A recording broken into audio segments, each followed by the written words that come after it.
যদি টেম্পারেচার বাইরের 50 হয়ে যায় বা শীতকালে টেম্পারেচার যদি 0 হয়ে যায়, তবু মনে রাখবেন যে আমাদের শরীরের টেম্পারেচার 37.5 ডিগ্রি সেলসিয়াসই থাকবে। এখন তাহলে আপনাদের প্রশ্ন হবে যে এই যে টেম্পারেচারটা বডির, এটা কে কন্ট্রোল করে? ব্রেনের মধ্যে যে হাইপোথ্যালামাস রয়েছে, এই হাইপোথ্যালামাস আমাদের বডির টেম্পারেচারকে রেগুলেট করে।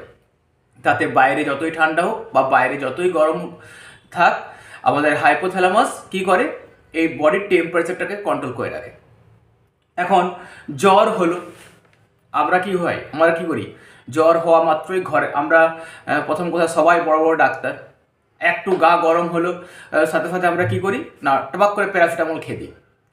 কিন্তু মনে রাখবেন যে জ্বর হচ্ছে মানুষের শরীরের কোনো রোগ নয়, এটা হচ্ছে আপনার শরীরে কোনো ভাইরাস বা